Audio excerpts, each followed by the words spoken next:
The advice and opinions expressed by the host of Autism Live and her guests are meant solely as suggestion and should not be in any way construed as child-specific advice. The Center for Autism and Related Disorders advises working with a board-certified behavior analyst who has experience with autism before starting any intensive behavioral intervention. Any choices you make in determining your child's treatment are completely at your own discretion.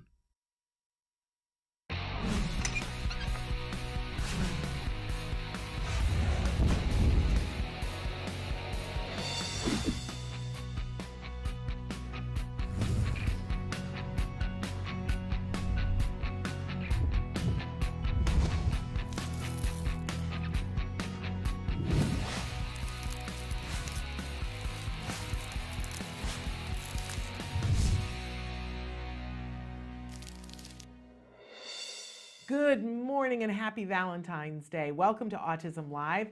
We're coming to you live from the Warner Center in Woodland Hills, California. This is the home for Autism Live. It is also the home for the Center for Autism and Related Disorders. We're thrilled to be here with you live on this Wednesday, Valentine's morning. So much to talk about today, so many things to do, but I'm grinning ear to ear because on Wednesdays, when we're lucky enough, we get to have Dr. Doreen Granpichet, and today we're lucky enough.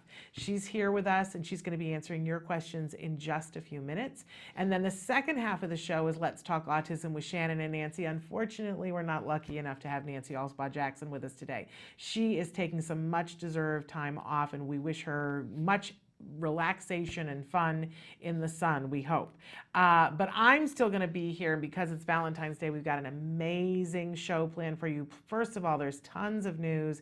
You know, each year we see that in April there are a lot of things that break news about autism, and each year it gets a little bit earlier. It creeped into March. Well, now we're seeing that it's creeping into February. So lots and lots and lots of big news. We have two incredible guests, really the best guests you could possibly have on a show called Autism Live on Valentine's Day. We have Anita Lesko and her husband, Abraham Nielsen. They are the couple that had the autistic wedding, the all autistic wedding. They are both on the autism spectrum, and I'm telling you, if you want to get diabetes from watching people who are in love, you must tune in later on because they make my face hurt. They make me smile so much. They are wonderfully, almost sickeningly in love. It is just fabulous. I promise you, you're going to absolutely love that. And for those of you who like it, if you like the other side of things, you like it when you see the top of my head fly off and go around the room because I'm so angry. Oh, have I got something for you later on today. There will be an official rant, and I will be asking one of you to hold my earrings. So stay tuned in for that. But first, we want to remind you that the entire show is meant to be interactive. We love to hear from you. Oh, it's our favorite, most reinforcing thing when you guys are part of the conversation. So Samantha is going to show you some of the different ways that you can participate, some of the different ways you can watch the show, some of the different ways that you can have your questions or comments heard. And while she does that, I want to remind you our homepage is still autism-live.com. We've got that retool coming up very soon. You're going to see that in March, our new website. But until then, you can click on the triangle that is on the computer screen. That will start either the live show playing or the most recently recorded live show. If you want to write in directly from that page, you can. We call that our live feature. It sits to the side of the computer screen. You put your cursor in the box that says your question, and all you do is type and hit enter. There's no login, no username, no password, no asking for your credit card. You don't have to prove that you're a person and not a robot. It's just easy peasy, right? Because we like that. And of course, you can write into us on Facebook and on YouTube, Twitter, and Periscope. We monitor on all of those different sites. But I will say that one of the things about being on the live feature is you get total anonymity. Even we don't know who you are or where you're writing from. So please be specific when you write in on that site and let us know maybe what the biggest major city is so that we can be accurate when we're telling you about resources that might be available in your area. My friends, it's time. I've done the spiel. It's time for Ask Dr. Doreen. Dr. Doreen Granpichet is the Dr. Doreen is an expert in autism. Doreen Granpichet. Dr. Granpichet. Dr. Doreen Granpichet. Dr. Doreen Granpichet is a visionary in the field of autism. Now you can ask her questions on Ask Dr. Doreen. Welcome to Ask Dr. Doreen. We are welcoming Dr. Doreen Graham-Bichet back to the Good show. We morning. haven't had you for the last 2 weeks and we've I missed you know. terribly. Although I must say that Evelyn Kung has been filling in and she does a wonderful job. But She there's does. there's nothing like having you. Thank you so much. It's always a pleasure to be here. And happy Valentine's Thank you, Day. and you we're too. we're Happy so Valentine's. thrilled to have you here on this I didn't wonderful even day. realize we're both kind of wearing the same thing. Vulcan mind meld. That works out. And Nancy is incredible at that. We always end up being in the same color palette with That's no amazing. discussion whatsoever. It's a Amazing. crazy little thing. But thrilling to be here with you. We for people who have never watched the show before, and every day we have new viewers that are finding us, and we so appreciate having you here.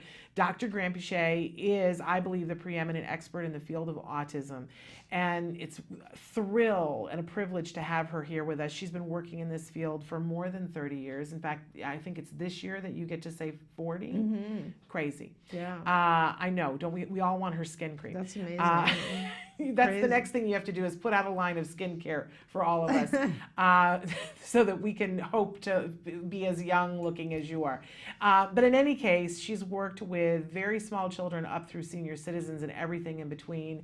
Amazing clinician, but truly a Thank you. visionary and an advocate for our families and for our kids. And we're so lucky to have her here answering your questions.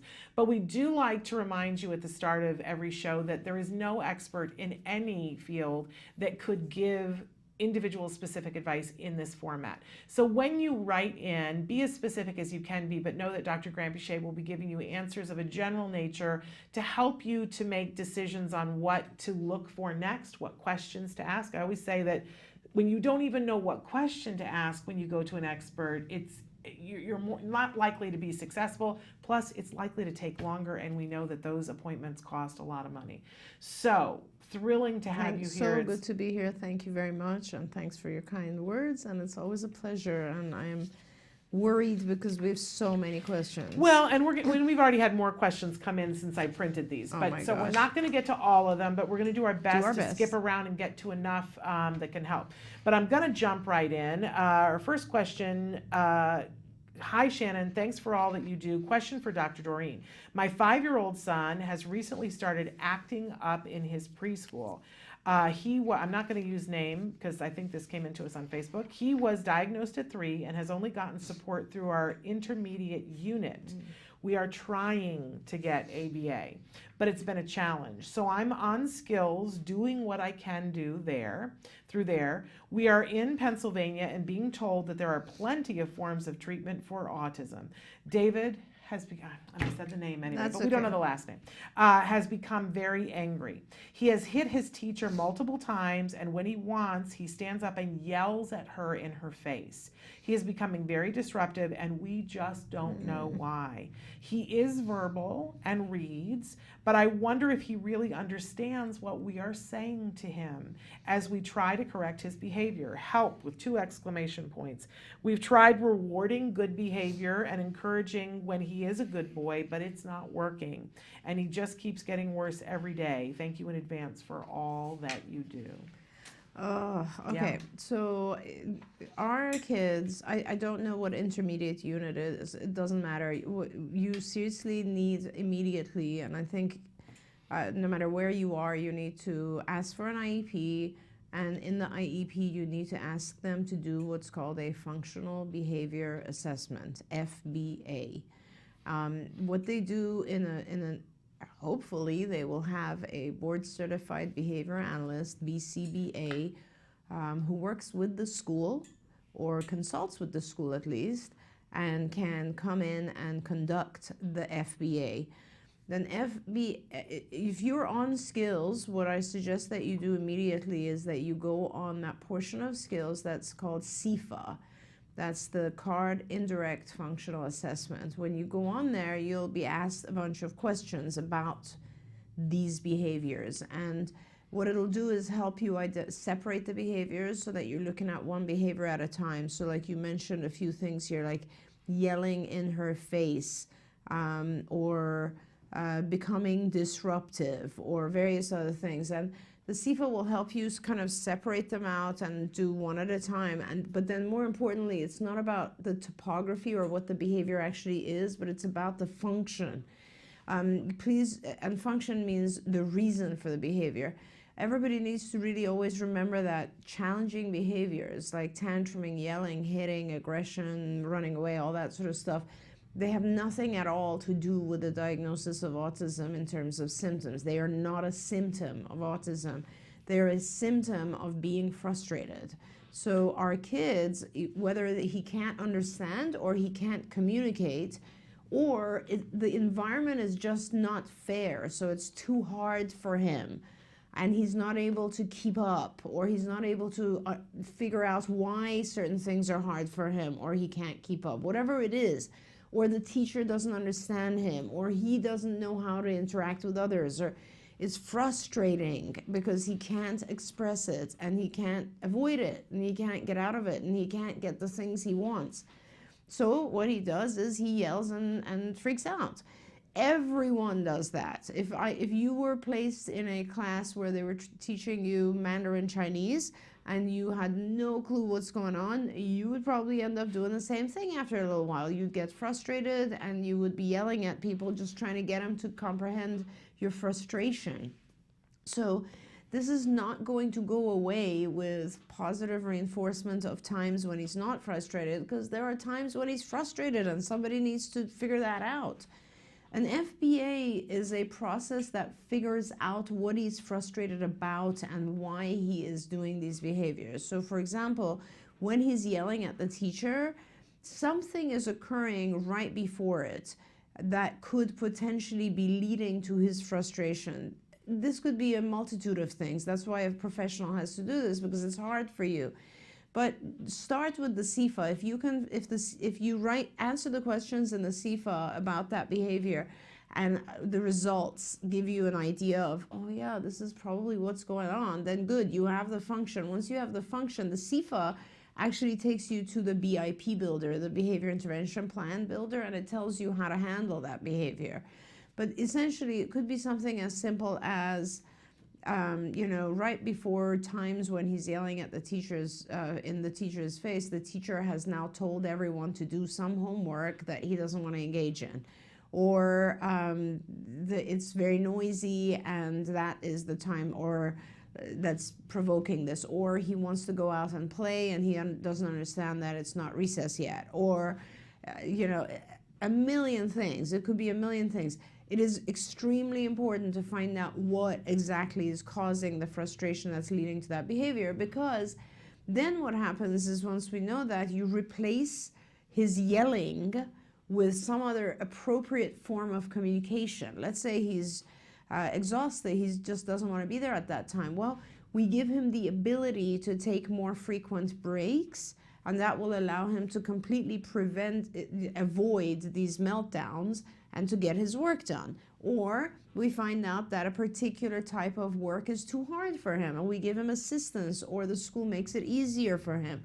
Whatever it is, we need to make it easier, more fair, and then more reinforcing. Right now, something in his environment is not fair. It's not working for him, and we have to figure out what that is.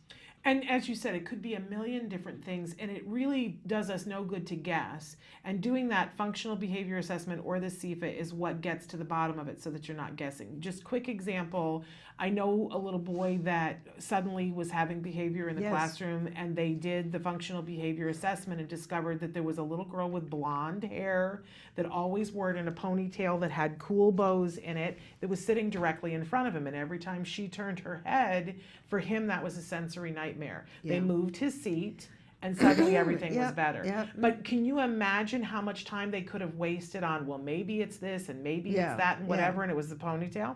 So, you just can't it feels tell. overwhelming. You can't tell. I had a little boy, Shannon, who was absolutely just a terror in school, and really, really sweet and calm at home. And we figured out after a year that he had had a traumatic experience associated with the bell, the buzzer that is in between classes.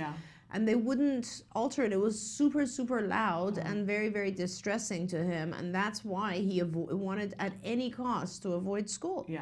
Yeah, it's amazing. And once you get to the bottom of it, the fix becomes that much easier. Oh my gosh. So invest the time, and your school should do it, but if they won't, you have access to the CIFA that you can get it started, and you can show them the CIFA and say, let's do this together.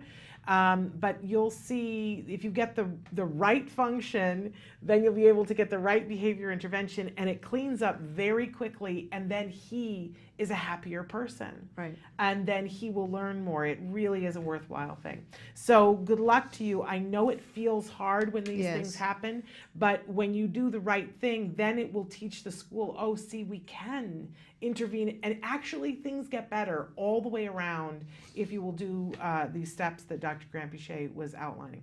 Okay. And please don't be discouraged, and please be strong and go for it and get the school to provide you the services he needs. And if not, I believe there is, I'm pretty sure there's insurance funding in Pennsylvania. So I think that if your school is not working with you, then start looking at medical insurance. Well, and here was the other part of the question that we didn't really get to, that you're still trying to get ABA.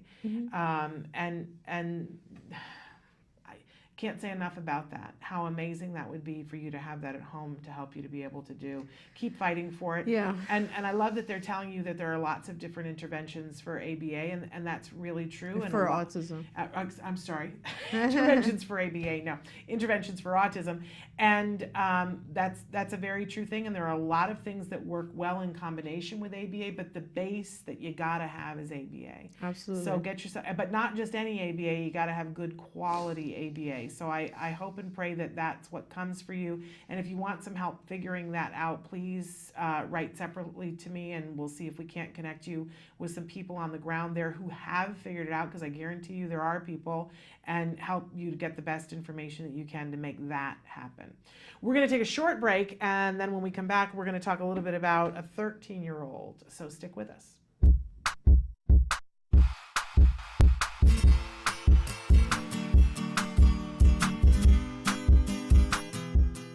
Hi guys, welcome back to Smarty. It's February, and for this month, we have made a template for you.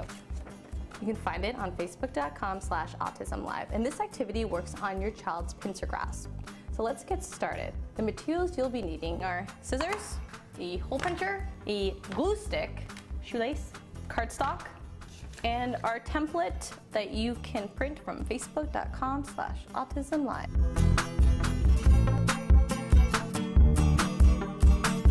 First, I'm going to take my template and glue it to cardstock.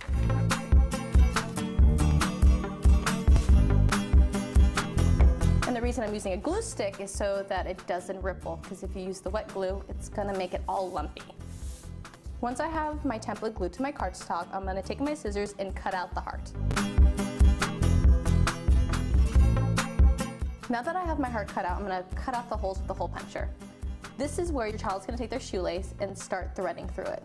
Now that I've put all the hole punches through the template, now I'm going to get my kiddo to come over and take the shoelace and start sewing the outside of the heart. Shoelaces are great because they have the tip already, making it easier for the child to thread it through the holes, and they come in great different colors and patterns. As you can see, we found some really festive hearts. Here's my completed Valentine. Now it makes sense, right? I love you so very much. As you can see, the child has a lot of opportunity to work on their pincer grasp and find mold as they sew around the heart. I hope you enjoyed doing this with your child. Until next time, craft on, guys. Bye. Can you see me flying by your side? Hey, I'm Candace Cameron Bray. Tom Bergeron. You're watching Autism Live. And you're watching Autism Live. And you're watching Autism Live. You're watching Autism Live. Welcome back to Autism Live and to Ask Dr. Doreen. We're here with Dr. Doreen Grant-Pichet, and she is answering your questions live. We're pivoting now to a question. Hello, Shannon and Dr. Doreen. It's a blessing to see your show every week. My son is almost 13 years old, diagnosed at 5 with ASD, and had no early intervention. Verbal, but struggles reading. Reading people. Reading people, thank you. Suffers from mood swings and anxiety. His therapist and myself have worked many years helping him improve daily living skills, awareness, safety, self-regulation, frustration, social interactions, etc. But for some reason, we never move forward. different techniques, rewards have been used, and still no improvement. Instead, I'm working on the same goals from 3 to 4 years ago. I thought as he got older, he will improve some behaviors, but he is regressing instead. Now his fixations and things and routines are even worse, and he continues to behave more like a 7-year-old child than an almost teenager, including preference of toys and games. He will tantrum over a Shopkin toy. Executive functions haven't improved at school either. He is in an ICT classroom and school is no help. How can we help him? What are we doing wrong? Please, any advice, and thanks. So I wish I knew more and I could help you more, but I don't know enough about him. The one thing that you do tell me here is that he's increasing in his obsessive compulsive behaviors. It sounds like you're saying he has mood swings and anxiety, and that he has fixations on things and they're getting worse. And so that's very, very important. And I want to talk to you about that. It also sounds like you're doing some pretty high level work with him, because not a lot of behavior analysts work on things like self-regulation, frustrations, and all that sort of stuff. I'm not sure how they're doing that. But anyway, I have 2 suggestions for you. One is that you should get on Skills, because that's my only source of really giving you this knowledge. Or you can also get our book, but Skills is sort of a better place, I think. And if you go on Skills, excuse me, and you go on 2 curriculum areas called, and he's 13, I would still get on Skills, the regular Skills, because we now have an adult version of Skills. But I would get on Skills and I would definitely go into the executive functioning and the cognition curriculum areas. So executive functions and cognition. Cognition will help teach him things like how to take other people's perspective, and the executive functioning domain will teach him things like how to plan and how to be more flexible and how to inhibit himself from having reactions to things, and very, very advanced lessons. If you go there and you'll answer questions about what he can and cannot do, and then it'll show you the level of lessons that he should be working on. But if you go there, I would then ask that you give him somewhere at least 15 hours a week of ABA focusing on those lessons. So that means he gets about 3 hours a day focusing on those lessons if you can, or maybe 2 hours a day if you're going through the weekend. And that's very important because it will really help him in regards to how he sees the world and how he thinks of things. Now, everything points to the fact that he has a heightened level of anxiety, and that is not uncommon. First of all, a lot of our kids or adolescents start to experience a lot of anxiety because they are very aware of their own shortcomings. They struggle very much to fit in. They struggle to understand things, and it just becomes really hard for them. And in fact, this whole kind of wanting to spend time with younger toys and younger level activities isn't uncommon at all, because it's kind of like it's like, let's say, you know, a child who will regress to holding their blankie at night, or you know, it's like the more anxiety we have, even as adults, when we have anxiety, what we tend to do is we will some people will, for instance, wear jewelry that is, you know, gives them some sense of comfort. Let's say something from a grandmother, an heirloom or something. These are things we do because we feel unsafe, we feel scared, anxious, and so there's things we do in order to make ourselves feel less anxious. Some of them are superstitious things, some of them are playing with things from our childhood, whatever it is, but it's comfort.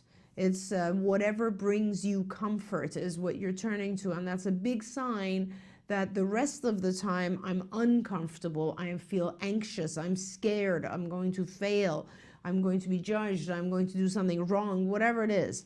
So as you're working on those things behaviorally through these two areas of the curriculum, you might also want to consider actually talking to a psychiatrist and consider getting your son on a antidepressant medication. Anxiety and depression are treated with the same medication.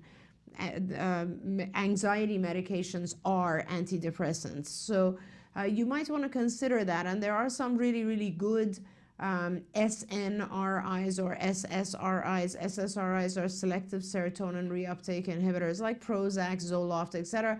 SNRIs they work on both serotonin and norepinephrine. They're again reuptake inhibitors, and these are the neurotransmitters that we want to kind of keep more. The more of a neurotransmitter you have, these particular serotonin and norepinephrine, the less anxiety you have. So what happens with these medications is not bringing something foreign to your body. What it does is it just allows the serotonin or norepinephrine to stay in the synapse so that your nerves can take up more. They can benefit more from these neurotransmitters, and that helps our kids tremendously. You can go with very low doses. This is not something to be afraid of. And a psychiatrist would give you a lot more guidance on this. I recommend it. Sometimes with our children, I see massive changes with these medications, and it's not something that you actually see very overtly. It's not visible at all. It's really not something that changes the person's personality or something. It just makes them a little bit less fixated on things having to be a certain way, and they feel just a little bit kind of more social, more happy, more comfortable in their own skin. So please also talk to a good psychiatrist and discuss that. Because I would imagine it's really hard to learn anything new while you're in debilitating anxiety. 100%. I mean, that's another side of it. But forget about learning. Like, nobody wants their child to be, the teenage years are hard enough, right? Yeah. I mean, I remember 13. 13 is a tough time. But to actually be in a place where you are just constantly not feeling comfortable in your own skin, who wants that, right? Yeah. I mean, no, and there's nothing you can do. Just even don't even worry about learning. There's nothing you can do. This individual is unhappy on a daily basis. They're anxious on a daily basis. You must make them more comfortable. And obviously with our kids, there's just so much we have to force them through, right? Our kids have to go through school. They have to make friends. They have to dress well. They have to do this. They have to eat well.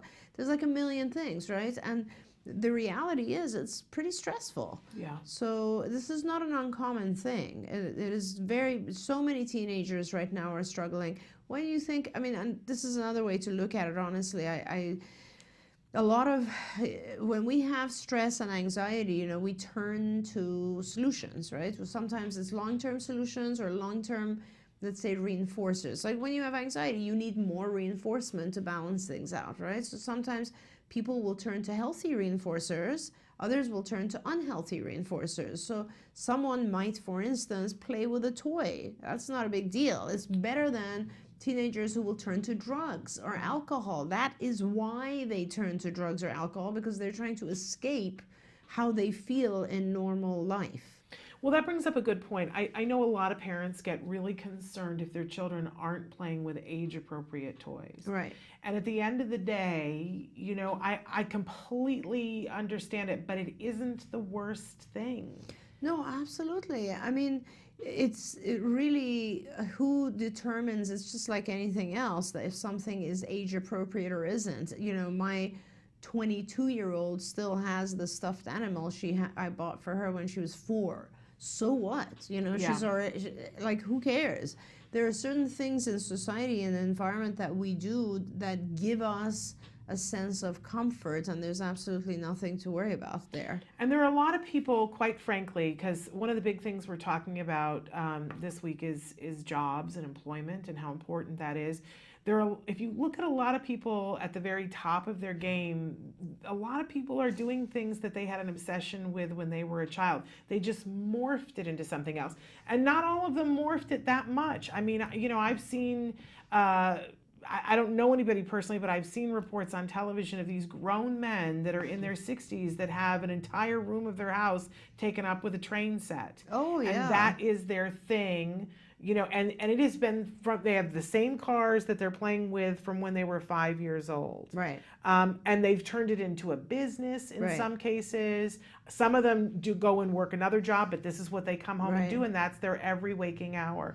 And they're not on the spectrum, and nobody's pointing at them. Right. I would say that it takes the right people in their lives to understand and support the obsession, but here's that's not a bad thing either. I'll give you another perspective on this, Shannon. So for some reason, society thinks that having a massive train set is not okay, but it is okay to have 100 computer games. Your and my sons both are gamers, right? So when did it become okay for grown men to be gamers? But it did. It did. Yeah. So as long as, and that's exactly what that is, right? I mean, like my son, in between college courses, he's on there and he's playing with people who are adults in other parts of the world, right? Right. So at some point, gaming itself it's a child activity that became very appropriate for adults. So it's all based on societal norms. Yeah. So you know what? If I want to go home and play with my puzzles, it's nobody's business. That it's calming to me and so on. It does. What I understand here is that for this parent, I think it's concerning because, well, it could be two things. One is that, you know, obviously we want our kids to play with other kids of the same age, and other kids of the same age are probably not interested in those toys. That I get. Yeah. But so that's a very valid concern, and you know, we understand that completely, and you want to be able to urge him to do other things and be flexible and so on and so forth. I get all that. But I mean, realistically, one thing I want to like always caution our parents, because when we are in the midst of raising our children, we often forget what happens is that we let, I guess, not just society, but life as a whole produce a series of expectations that we want from our children. And then it becomes almost like, well, why? Then it becomes almost kind of a list of all the things that you, my child, are not doing that society expects you to do. And before you know it, it becomes overwhelming, because then you're like, just you feel bad about what your child is not able to do, and you just feel horrible about the whole thing. And the child feels it, obviously, because you're constantly like putting pressure on the child. But if you step back for a moment and remove all the societal norms, right? My child, forget about all the my child doesn't do things, and just think about all the things my child does do, and don't fit them into anything. Just, these are the things my child does. He feeds himself, he dresses himself, he goes to school, he plays with these toys. All of it is fine, it's all good. Yeah. We start to get really upset and depressed when we think of all the things they don't do. Some of the things they don't do actually don't matter. Yeah. You know? So that's just another perspective on it. Now, Lisa has written in on Facebook and says that her son will only play on his iPad, never with toys or other things. And any thoughts on this? Yeah, so that's, you know, again, I tend to go on and on this subject because it's fascinating to me. So, you know, Lisa, if it was, I don't know, maybe 15 years ago, that would be pretty concerning because nobody else was doing that. But the reality is, all of our kids are moving towards electronic technology, games on computers, et cetera, et cetera. Even when you see very, very interactive play with the kids, with boys in particular, and I don't know the age of your son or the gender, but when you see that, that's what they're doing. They each have their own, let's say, phone or iPad or whatever, and they're like just playing and talking while they're playing. And talking to each other, even though they're sitting this close to each other. There's zero eye contact. Yeah. And I talk about that. I find it fascinating because I feel like on the one hand, of course, being engaged like this is very non-social to some extent, right? Because we give zero eye contact to each other. On the other hand, it's becoming normal. Like, as I was saying, this is society changing, right?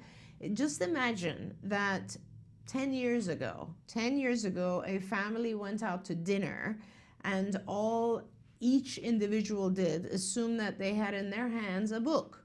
right? And each individual sat there and read their own book. How weird would that be, right? But now, honestly, if you look at anyone at a restaurant, this is how everyone is, everyone.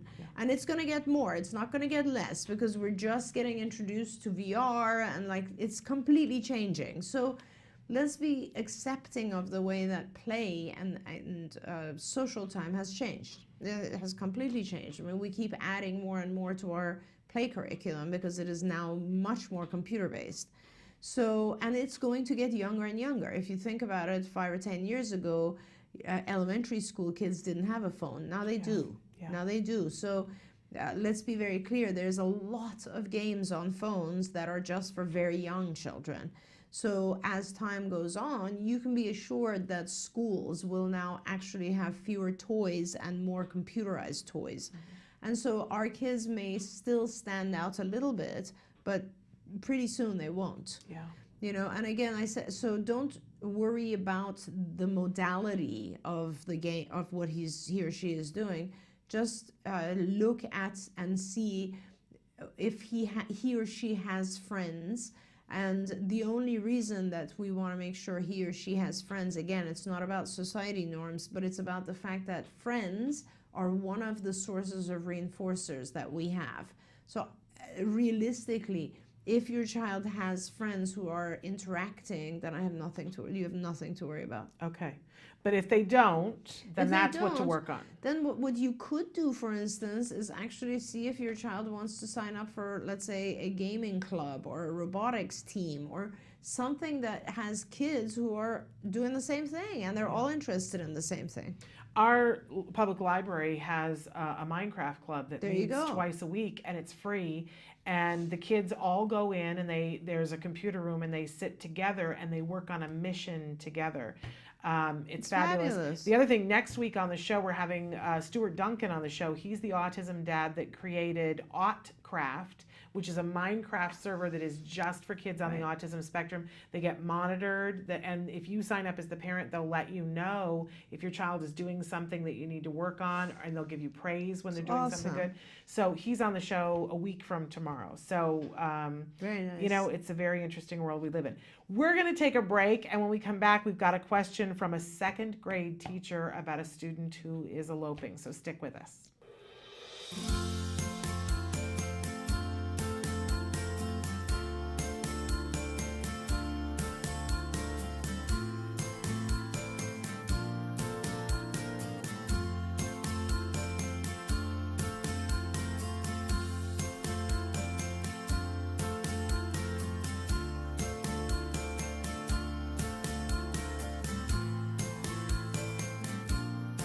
Inclusion is everything. Feeling like we have a place where we belong, and when I say we, I'm first and foremost a mother of a child on the spectrum and gym owner and now founder of carrying this to families who need it as well. My son is extremely hyperactive. Getting him to calm down is a very difficult task. So the idea of Rock the Spectrum Gym, where he could just go and run and play and do all these fun things without any kind of worries and just go, go, go and bring down that energy, it helps us so much at home. You know, in the home or at school, it's not acceptable, but this is the one place it is acceptable for the child to kind of be themselves and get it all out there and just really just be themselves. It's an amazing place where my son could go and be himself. You get to meet other parents who are in the same journey as you are. I think the most popular aspect of it is how they include all children of all types, not just only learning disabled, lower functioning, moderate functioning, high functioning, and non-disabled.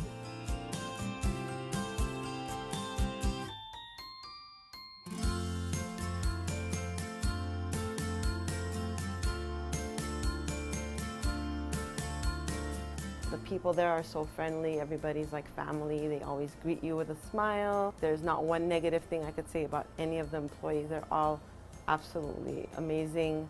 So I think every parent should walk in through those doors and see what an amazing gym it is.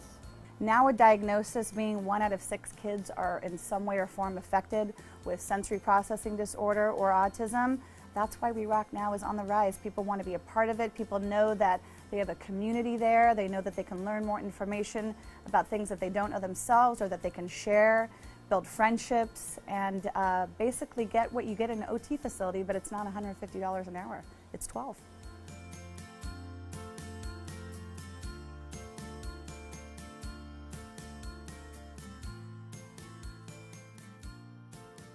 Welcome back to Autism Live and to Ask Dr. Doreen. Dr. Doreen Graham-Pichet is here with us answering your questions in real time. So I'm going to go now to a question from a second grade teacher. You know, we love it when teachers write in because I'm a former teacher, and I know sometimes you guys are out in the weeds trying so hard to make things work and you don't have the resources. Please, we're building our platform of Autism in the Classroom for you. That's what we're doing, because I know that you don't have other places to go to. So please keep writing in your questions and keep tuning in, because we got a lot more programming coming for you. So she writes in and says, hi, I have a similar question to the one that was answered last week. I'm a second grade teacher, and I have a high functioning ASD student that runs out of my room several times a day. Sometimes he's back in less than a minute. Sometimes he sits in the hall or the bathroom. He runs out for several reasons: when he disagrees with a peer, when he doesn't get his way, when he doesn't like what we're working on, etc. How can I get him to stay in the room? I have 17 other students, so sometimes I just turn around and he's gone. He's extremely verbal and one of the brightest students in my class. Thanks for your awesome suggestions. And I just want to say two things. Thank you, because what an amazing teacher, right? Yes, yes. And how glorious is it? You know, and I understand when you've got somebody leaving and you've got 17 other little souls that you're responsible for. In second grade, you're really responsible for them, but I'm so glad that it's only 17 kids and not 45. That's right. Because there are teachers that are watching that have 45 and have the same scenario. That's true. Much better to have 17, but still, help. Okay, so first of all, I just love you. Like, I can't even imagine. Like, I'm just envisioning this environment, and I'm thinking, oh my God, this is the most adorable thing. And I love this kid. Like, this is a very cute kid who, what, second grade, we're talking about 7 years old. I mean, and what he's doing is basically removing himself from an environment that for one reason or another he doesn't like. Now, you have 3 different reasons listed here. One is when he disagrees with a peer, and ultimately, right now, it's probably better that he walks away from it than he interacts in some way, because he probably doesn't have the capability to understand that it's okay for people to disagree. So that is a lesson that he needs. There's a lesson specifically in skills on this subject, which is essentially, we don't have to agree on everything, and it's in the EF curriculum, and he needs to work on that skill to begin with. And it's not an easy thing. It's just about, he needs to understand that people have different minds, that these minds can have different thoughts, and that that we are not going to agree on everything, and that's okay. Everybody has their own thing. When you don't understand the fact that your mind is separate from other people's minds, it really disturbs you if someone says something that just doesn't fit in, because you automatically think you have to adopt that. That's going to come into your brain now, and that's not the case. So that's as Shannon always says, we try to fix things immediately, and some of these things are longer term fixes. I'm going to give you an immediate fix in a minute, but what I want is it's a short-term temporary band-aid. But as you do that band-aid, what needs to happen is this individual needs to learn more, this child needs to learn more about how it is okay to disagree. And you can just do that with practicing. For instance, you could just do it on preferences. He likes blue things, you like red things. He likes blocks, you like Legos, whatever it is. And then you just reward him being able to sit and discuss that, separate from when this happens, right? So you're practicing this in other environments. The other thing is when he doesn't get his way. When he doesn't get his way and runs out of the room, that is the worst possible scenario, because now he's learned that if I don't get my way, I can just run out and avoid the situation. So that's, again, another scenario that has to be set up and worked on. And that would be very basic things, like, for instance, you know that he wants something, And you'll say, no, you can't have it right now, but you can have it in 5 minutes. And you set a timer and you both sit there. And as long as he can wait for 5 minutes, he gets his thing. So he starts to experience and learn patience. He starts to experience that things are not always going to happen the way that he wants and that he can cope with it. Coping is very important. And the last one is that he doesn't like what you're working on. Again, that's like, it's a preference. And so if the child knows that when you work through certain things, like nobody likes school really, but we go through school, and then if you work on a certain thing afterwards, you're going to get a reward, then that behavior is fixed. So what I'm saying is each of these individual things outside of this, like, and I know you probably don't have the time or resources, so I don't know, maybe after school for 5 minutes, or maybe you can tell parents that they should get on skills and they should be working on these individual things separately, right? Or depending on the structure of the rest of your classroom, possibly you can get an aide for him who can work on these individual things. But these are areas of instruction. These are areas of instruction that need to occur not when he's acting out and running off, but at a different time. For a child who's very advanced and verbal and very bright, sometimes all you have to do is write rules. And that's it. If he can read, you just write a rule and you say things like, this is like, we don't always agree, that's okay. Like, I don't know what his name is. Like, John doesn't agree with whoever, but that's okay. John can keep his own mind and Mary can keep her own mind, and it's all okay. Can I tell you too that in the core curriculum, I think it starts in 2nd grade, that you already have worksheets and are teaching the difference between fact and opinion. Yes. Because you need to build that, because later on when they write essays, they have to present a fact and then 2 opinions to support their, 2 things to support. Go. So it's probably already in your curriculum, but you can bend a little bit to make sure that you say, is this a fact or is this opinion? And when it is an opinion, can we argue it and ever come to an agreement? So you just have to add that piece to it. You've already got that curriculum in your... Absolutely. Anyway, I just wanted to point that out. And then the short-term solution right now for you is to gradually shape his behavior so that he's not actually leaving the classroom. So behavioral stuff is funny. So what I just gave you, all the lessons are all more cognitive and things that we want to change and things that we want to teach. Behavioral stuff is much simpler. We complicate it in our heads. If you just think about it, the act of what he's doing is he's walking out of the classroom. All you really want to do is prevent him from walking out of the classroom. So the way to do that is you can start with something very simple. I would do is just get his parents or someone to purchase for him some noise reduction headphones. When he's annoyed, when he's disagreeing, when he wants to escape, teach him to put the headphones on. That's it. Instead of running out, he puts the headphones on for 5 minutes. It's much more acceptable. Nobody's going to freak out. He's safe. He's not running out, but he is able to avoid the environment. As long as he does that, and he will probably do that, but as long as you have... A lot of times, what do we do? What do we do? Think about it. What do we do when we're overly frustrated or anxious or angry? I will often put on headphones and listen to music, right? Give him the ability to do that in the classroom, and it'll be 5 minutes. And before you know it, it'll actually, once he has these skills, he won't have the need to do that anymore. But I don't see it as a bad thing because he's regulating himself instead of lashing out. Look at it that way. A lot of people get very frustrated, and instead of walking away, they'll hit, they'll aggress, they'll throw something, they'll lash out. Yeah. So he's better than that. He's walking away, and then he's coming back. He's calming down. Give him a different way to calm down. Okay. And that's it. I love it. I absolutely love it. And then would you do me a favor, and would you write back to us and let us know how that works out for you? I'm going to take a short break, and then we're going to come back. We just had a question come in on Facebook about a child in 3rd grade. So stick with us.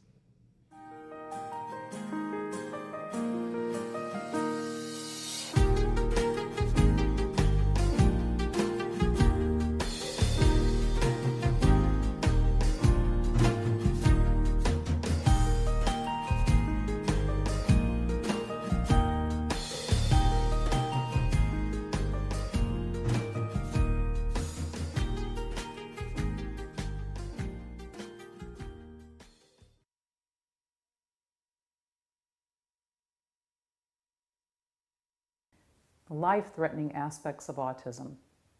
Unfortunately, autism can be a life-threatening condition.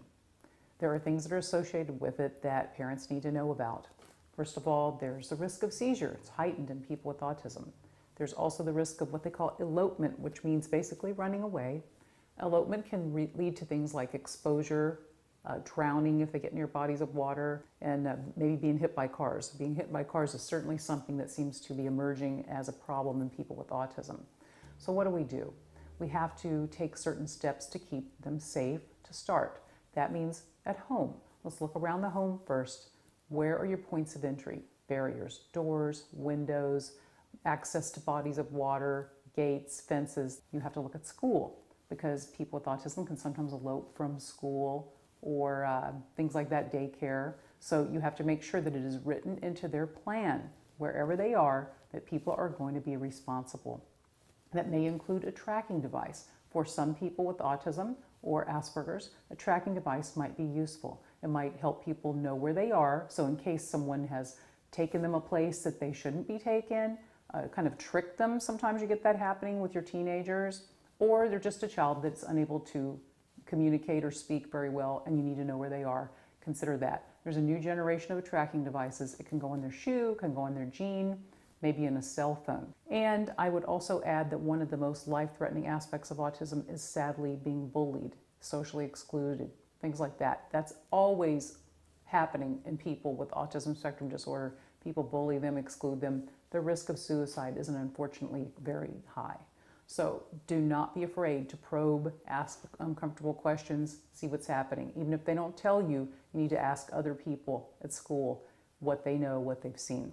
Even though it's an uncomfortable thing, we do need to be aware that this is a very dangerous situation at times. Be very, very vigilant. Stay upbeat, be positive, and realize no one person and no one family can keep a child with autism safe all by themselves. Get the support you need, look around, be vigilant. It's better to take steps you feel that you don't need too soon than too late. Welcome back to Ask Dr. Doreen. We're here with Dr. Doreen Grant-Pichette. She's answering your questions. We're right here at the end, but somebody has written on Facebook and says, hi, I have a child, 3rd grade, and he is at a regular class. He's high-functioning kid, good reader, but the school said his reading is low average level, and I'm scared. How is he going to be in the future? Is he going to be able to pass to grade 4? And a lot of times we have parents writing in about the fact that reading comprehension when tested is not at the score that it needs to be. How can we help these kids? Yeah, reading comprehension is very difficult for our kids. It is. And so we have a whole section on reading comprehension in our skills curriculum, and it's a big deal. Let's not worry right now, but let's just get him some help. Like what you should be doing is you should get a therapist or a tutor who can actually give him techniques which have to do with and you would be astonished how much this kind of stuff helps at an early age, like right now, where you learn techniques like how to take a whole page, break it into paragraphs, how to take a paragraph, break it down and identify the introductory sentence and the supporting sentences. I swear to you, if you teach him some of the rules around writing, it will significantly help his reading comprehension. And that's what you need to do. And some of it is also for some of our kids, I just don't know your child well enough, but some of our kids also have an issue just because when it's a large paragraph, there's too much information on there. So it can also be a visual issue, so perception. Of like, there's just too many words and they're all floating around and it makes no sense to me, which helps the kids take notes on the side. That again goes back to breaking down the paragraph, taking notes on the side, summarizing. These are skills that help. Another issue that it becomes is just memory. Sometimes when you go and a child reads a whole thing, they forget the core parts because they're so focused on the reading that they're not really paying attention to the meaning, the semantics. So it helps those children to read one sentence and write in their own words what they read. Read another sentence, write what they read. And so depending on whether he's having an issue with the semantics or the visual processing, or the memory aspect of it, or just reading fluency, or a paragraph is just too much and it has to be broken down, grammatical issues, whatever that is, you need to work on individually, and a good therapist or a tutor would be able to do that. Absolutely. And as a former teacher and somebody who loves reading, I think there was just a study recently too about kids who read aloud every day do better. And if you take just 5 minutes to have your child read aloud and ask them questions, I think one of the things, if you look at some of these tests that they give our kids to judge reading comprehension, I take issue. They'll put like 10 questions, but there are at least 2 of them that I feel are not well written and are confusing to me as an adult who was a former teacher. It's true. And that are gray areas that because they want them to take inference and jump to a conclusion. And you know, I used to teach test taking, and you know, you narrow down, like you can rule out 2 of the questions, but there are 2, and it really could be either way. And if your kid gets both of those wrong, both of those questions that could go either way, then they're going to get marked down in reading comprehension. So I would suggest you take the school's testing with a grain of salt, but don't let it go. Absolutely. And have them read aloud and ask them questions like, what do you think is going to happen next? Yeah, honestly, why do you're you so think right. they did that? You're so right, Shannon. It has a lot to do with if you can spend the time with your child yourself. And Shannon is absolutely right. If you can make reading fun, that goes a long way. And if that involves sitting with your child, and as Shannon said, you can read 1 paragraph and discuss it. They read 1 paragraph and then you discuss it. You read 1, he reads 1.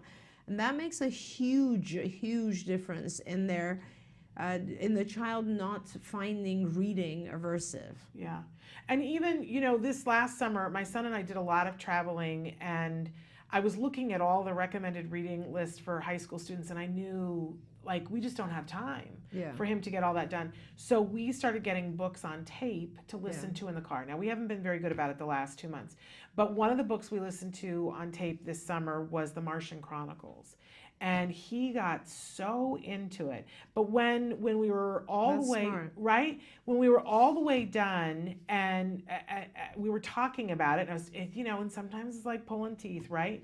But I was asking him questions about things. And at a certain point, and we talked about this when we got to Santa Fe, New Mexico with the parents, because we were so blown away. I said to him, what do you think this was about? What do you think the theme of The Martian Chronicles? And he kind of mumbled, and I thought, oh, he didn't get it. And I said, but I didn't really hear what you said. He said, no, it was stupid. I don't want to say, right? And I said, no, tell me. And he said, well, if you think about it, it was kind of the 7 deadly sins. Oh my God. And I almost wrecked the car because I was like, wait. And my head was going through the Martian Chronicle. And I was like, oh, wow. I didn't get that from it. And he did. Yeah. So it's kind of amazing. But I've been told before that his reading comprehension is not at grade level. And I don't think that there's another freshman in his high school that would have put that together. Yeah. So keep on plugging, but take it with a grain of salt, because sometimes they see something that we can't see. Yeah. And the testing isn't going to show that, unfortunately. Yeah. Anyway, okay, moving on to the next question. Hello, I have a 10-year-old with ASD and ADHD. I took him off meds, and now his behavior is really challenging, and school is struggling to keep him safe. I really don't want to put him back on the medication, but he's not learning anything and getting into trouble. What are my options? So, I mean, can I just throw this question back at you and say, why don't you want to have him on meds? Because realistically, I know a few people with ADHD, and it is very, very hard for them to pay attention to all the stimuli in our environment and learn from everything around them, because they are just functioning at a different speed. And that's just as simple as that. When you're running around and functioning at a different speed, it is very hard to take in. It's almost like for them, it's watching a slow motion movie around them all the time. And so they get frustrated with it. It's the same thing with people who have bipolar. I think that if he was doing well on medication, you're very lucky. because most of the time people with ADHD just have a very hard time finding the right meds, finding the right dose, and finding a medication that doesn't wear off. So, I'll throw that question back and say, if he was doing well, I recommend that you would consider going back on the medication. You have too many issues here to deal with. When you have ASD and ADHD, often, and this is a behaviorist and a psychologist telling you this, most of the research, not just with ADHD or ASD, but with every mental and developmental and learning disorder, science usually shows that a combination of behavioral or cognitive therapies and some medical or dietary interventions together often have better effect than one or the other. So I don't think it is one or the other. I think you just find what works for him best. Okay. Great advice. We thank you so much for being here. It's a pleasure. Thank you so much for having me back. So empowering. Please, you can come whenever you'd like. And we're going to take a break now. When we come back, it's time for Let's Talk Autism with Shannon and Nancy. It will just be me today, and I apologize for that. But we've got great guests. Anita Lesko and her husband, Abraham Nielsen, are going to be here with us. They were the couple that got married, the all-autistic wedding a couple of years ago, and they are still wonderfully, beautifully in love. You're not going to want to miss this. Plus, we have a ton of news, and if you've been waiting, in this next hour, I am going to do a rant about something that a psychiatrist said this week in Britain. And wait for it, because I'm going to rant. So that and much more after these messages. Stick with us.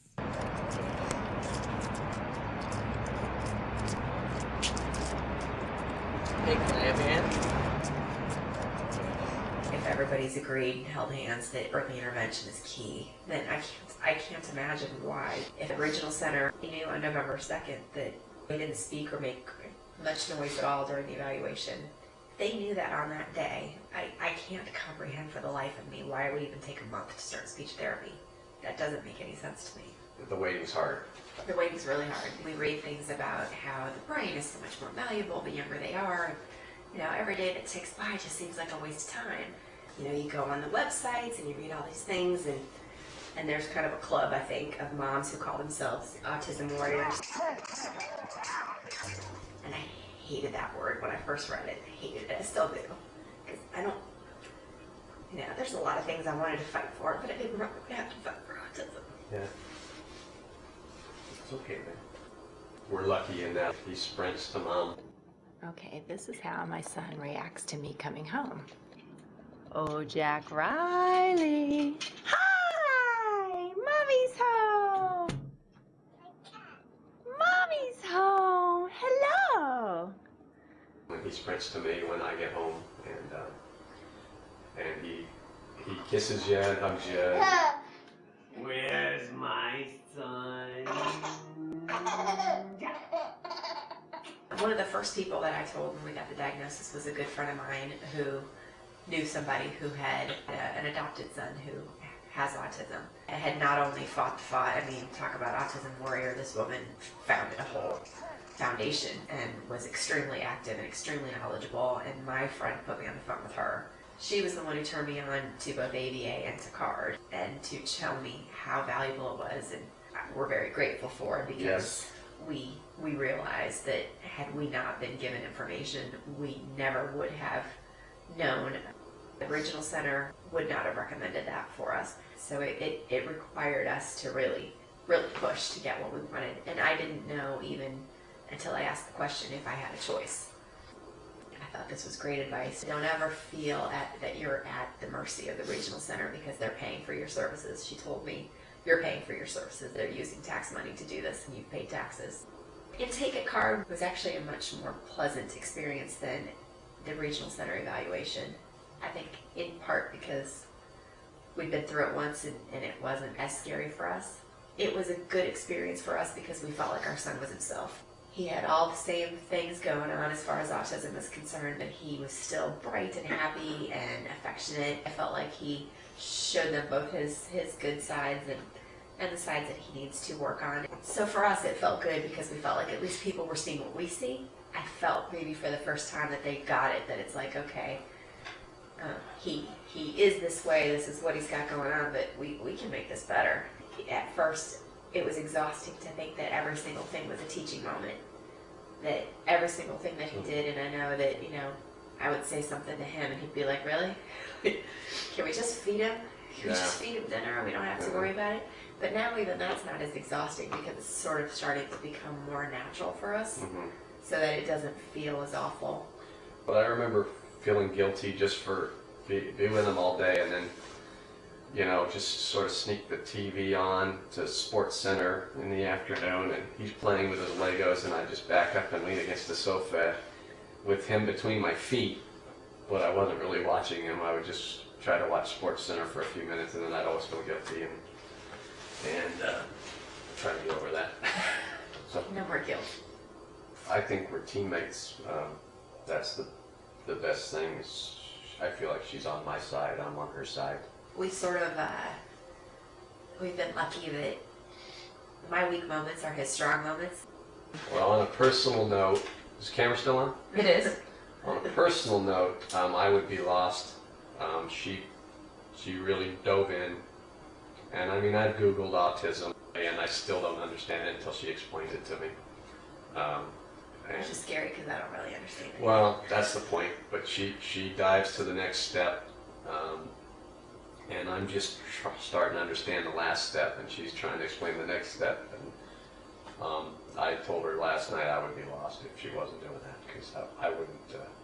I don't think I could. Sometimes I'm reading these things and it just floats over me because I go numb again reading about it. Well, I think in fairness, I think one person in each family has to take that role, because I don't think you can both drive. I think there's always somebody in every family who just takes that role. Yeah. If somebody takes charge, take a back seat. That's the moral lesson in that too.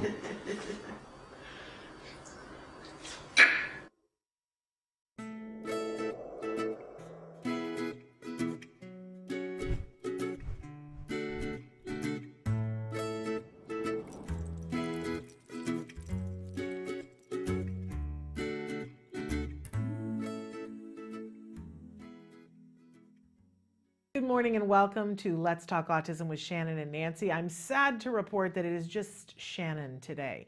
Nancy Allspaw-Jackson, who is usually my better half in this endeavor, is on vacation, taking some much-deserved time off. We wish her well and hope that she's having fun in the sun. And I will soldier on without her. But we've got great guests coming up a little bit later on in the show. I've wanted to have them on the show forever, and it just through circumstances has not worked out. You know what? Largely because they both work full-time jobs and are very busy. But Anita Lesko and Abraham Nielsen, they are a very happily married couple. Both of them are on the autism spectrum, and they were the autistic couple that had the all-autistic wedding just a couple of years ago at the Autism-Live conference. We were talking about it every day leading up to it. And I didn't get to be there for the wedding, but I think we're showing you a little snippet of the wedding or the preparation for the wedding. It was really such a wonderful, wonderful thing. And now it's a couple of years down the road, and there's so much fun to be around because you can't help yourself when you're around them. You just feel the love, and it's wonderful. So they're fabulous. You'll really, really enjoy them. And also want to emphasize, as I said, they both work full-time jobs, are both very good at what they do. We'll talk with Anita a little bit because she is sometimes referred to as the real life good, not doctor, but she's an anesthetist. I can't even say it, and she does it every day. So we'll talk to her a little bit about that, and she has a book that's out and a new book that's coming out that you're going to be so excited to hear about. So excited about. In any case, that'll be a little bit later on. I've also promised you, and it's still coming a little bit later on in the show, you will see the top of my head fly off as I rant about Dr. Mike Shooter. If you haven't followed this story in the last couple of days, feel free to Google it, and then you can join me in watching my blood pressure go up. My doctor is not going to be happy, but we cannot let this go. This quack has said some things that cannot, that be let go. We have to take issue with them. So we'll be doing that later. We can look forward to that. And we're also, because it's Valentine's Day, not only are we going to talk about love with the autistic couple, but we are going to review something in WikiHow that I think is going to have a lot of you excited. It's the guide to how to get a girlfriend when you're on the autism spectrum. Oh, what a lovely piece of work it is. And I'm not being sarcastic at all. It's amazing. Okay, so let's jump right in. We've got tons of in the news that we're going to be covering throughout the show. But if you are at all following autism news, you know on Monday there was quite a little bit of hubbub around ultrasounds. And in fact, on Monday, JAMA Pediatrics came out with a report that says very clearly that there is no correlation between ultrasounds, the number of ultrasounds, or the duration of ultrasounds given during pregnancy and autism. So there is not a correlation between those. However, their preliminary research seems to suggest that there is a statistical difference that is significant when looking at the depth of the penetration of the sound wave. So if you had a deep ultrasound during pregnancy, particularly during the first and second trimester, that you were significantly more likely to have a child that was on the autism spectrum. So there have been a lot of critics of this study already stepping forward saying, wait, you haven't looked at all the factors. Because it could be that the moms who were having the deeper ultrasounds were having it for a reason, and that reason could be why those children were more likely to be on the autism spectrum. But from these preliminary results, they are recommending that women be mindful, that they absolutely, and this is coming from the Food and Drug Administration, has said that expectant mothers should never use ultrasound technology to make keepsake images or videos. Never. You know, when I was pregnant, there was a big trend. They were doing the 3D ultrasounds, and you could get that video and the picture, and it was kind of expensive. It's gone down a lot in price. I know we talked about it and said we'd rather, you know, buy a better crib and so on and so forth. But it's been a very popular thing. And so that's the Food and Drug Administration that at this point is advising that no one do ultrasound technology just for keepsake purposes. They are, the American Congress of Obstetrics and Gynecology is recommending that you do just 1 or 2 ultrasounds for low-risk pregnancies in healthy mothers. They say that some pregnancies are considered high risk due to an increased possibility of medical problem due to a mother's older age or underlying conditions such as diabetes. In these cases, the number of ultrasounds is decided by the woman's health provider. So, you know, something to look at, but again, the study is coming under a fair amount of scrutiny and suggesting that perhaps we don't have all the answers to it. But in the meantime, let's all use caution. A breaking story in England, you know, back in 2011, there was a facility called the Winterbourne View, and the BBC did a documentary about adults with disabilities, some of them with autism, being mistreated by individuals who worked there. Well, there's a new study that is suggesting that perhaps the National Autistic Society was involved in a cover-up of a second facility. We're talking about the Mendip House in Somerset, which was shut down in 2016 after repeated reports of very egregious things happening to the people who were staying there. In some cases, that they say that there was a male gang who threw cake at residents and forced them to fund staff meals out.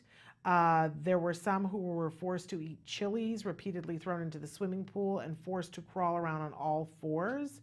The review said there was also one staff member who is said to have put a ribbon around a resident's neck and ridden them like a horse. Not ways that anyone should be treated. Another resident was given an onion when asked for a biscuit and then sent to his room when he failed to eat it. Oh, The report that it's by the Somerset Safeguarding Adults Board noted that the National Autism Society conducted an internal investigation and found plenty of evidence of degradation, but then failed to report to its own staff and local council what they had found. That facility has been closed, but the National Autistic Society is being investigated to see if, in fact, they knowingly and willfully covered it up. Really horrifying, but at least that facility is no longer working.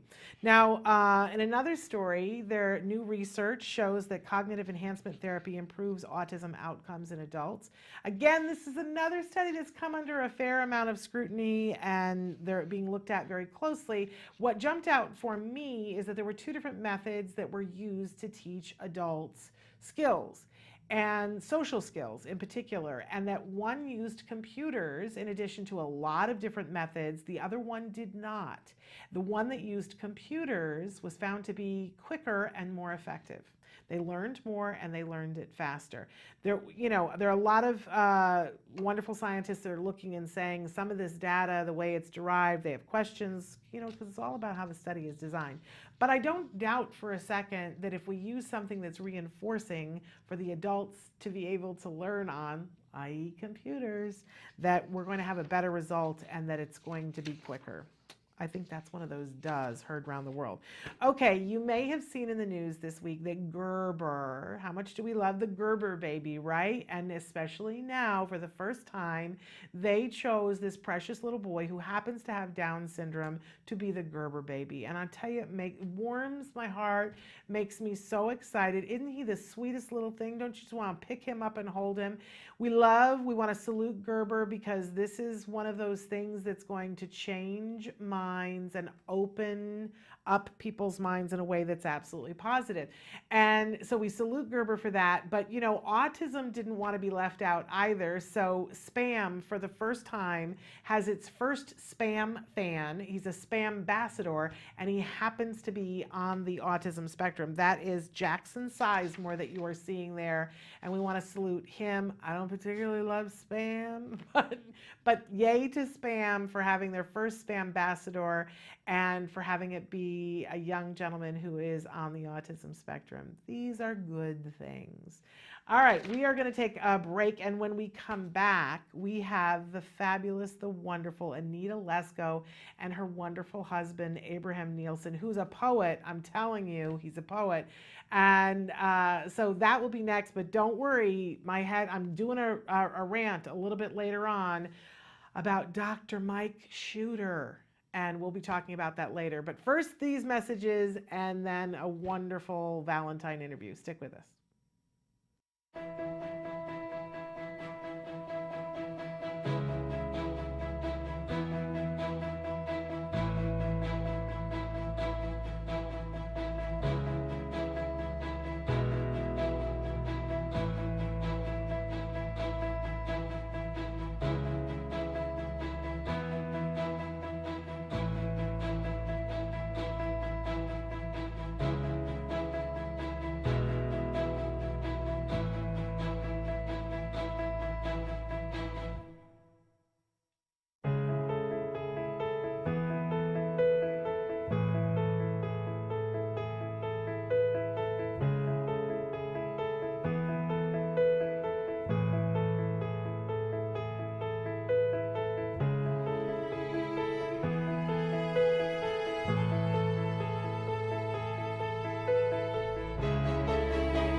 We felt like this is a wonderful idea, not only to get married, but also to send a message and provide people with autism hope, and they'll someday find a true love like we have true love. I started an Asperger's support group. One day, in walks this young man. His name was Abraham. And when I first saw him, it registered in my mind that he was a very nice looking fellow. And yet I could see that he was very, very shy, not real sure of himself. I was the black sheep in the family. Of course, I didn't have anything else in my life. I really thought there was no hope for me. Everything I did, no matter how well I tried to fit in, I was felt rejected. And of course, the only opportunity I have left is hoping and wishing somebody who is just like me. I have truly appreciated that she has heart. I feel honored to be with her.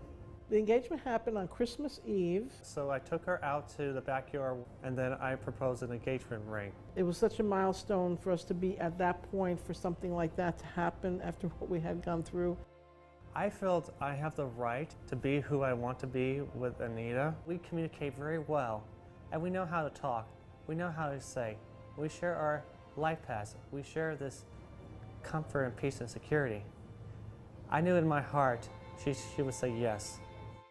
By the virtue of the authority vested in me, I take pleasure in announcing that from this moment on, Abraham and Anita, our husband and wife, united in marriage, you may kiss your spouse.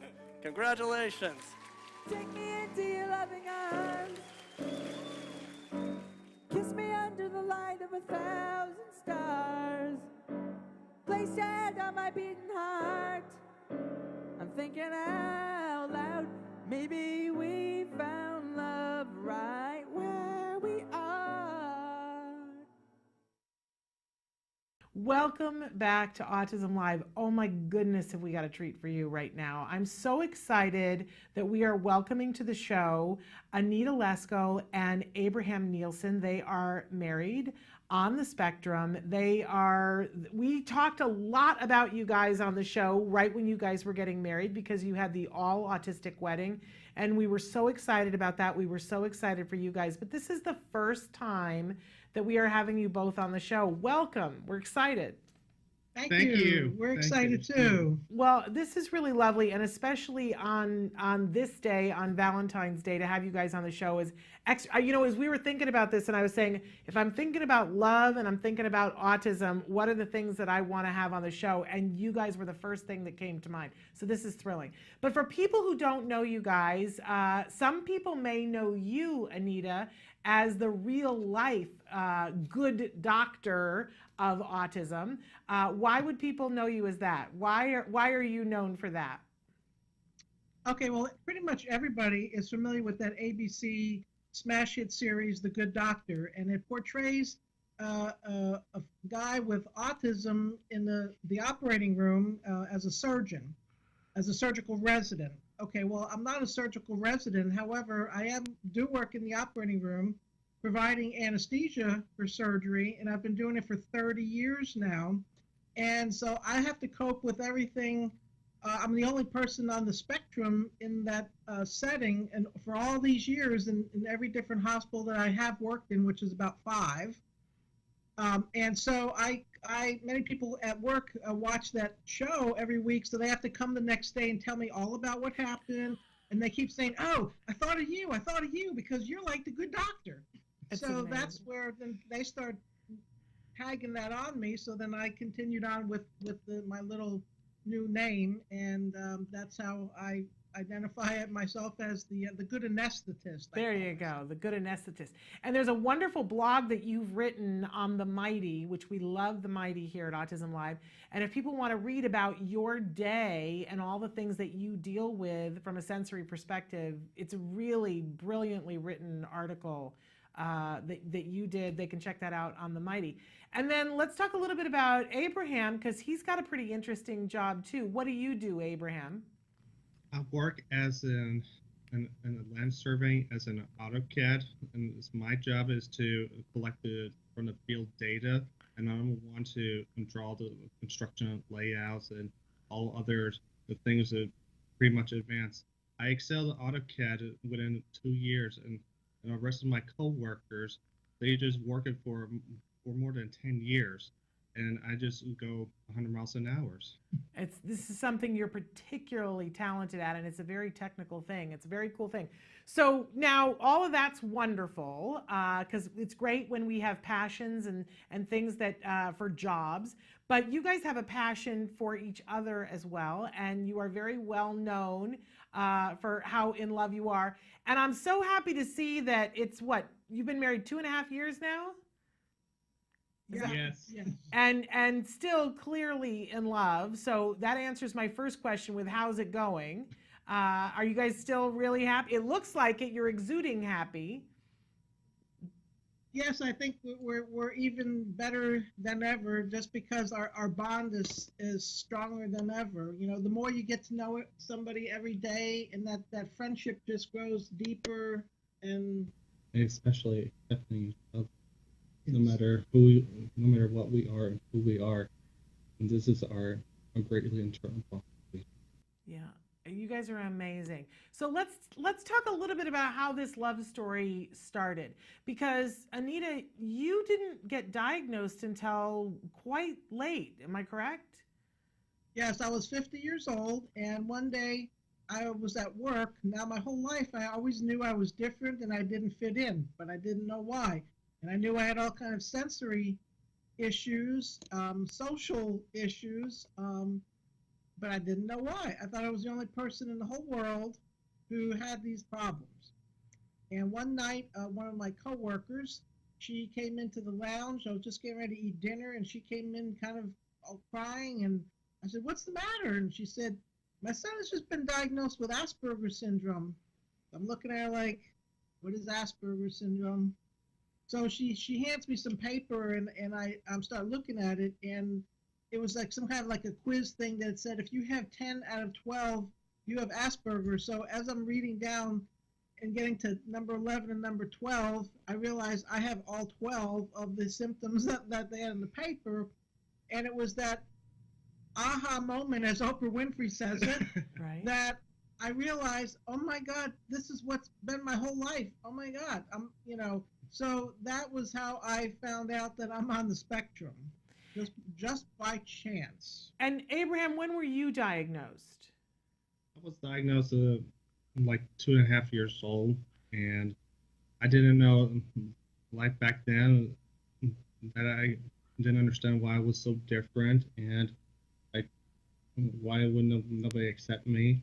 And of course and when I went to a support group meeting, and my darling wife was running an autism support group meeting at the time, I immediately felt it very instantly that our acceptance grows right here.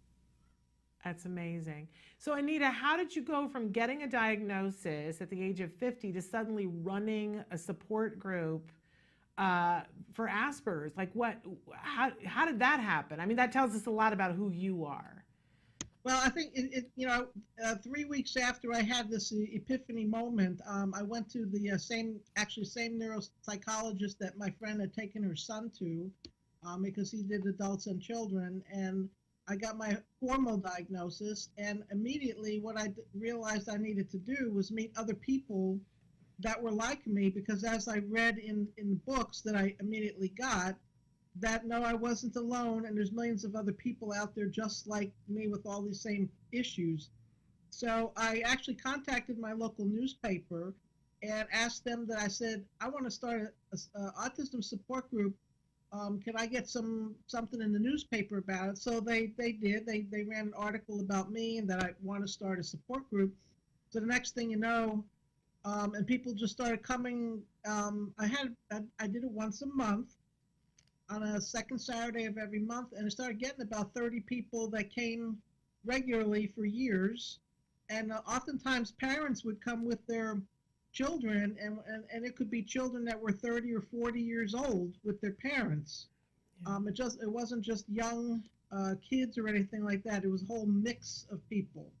But the parents were looking for support just as much as the individuals on the spectrum. Of course. What a haven you created.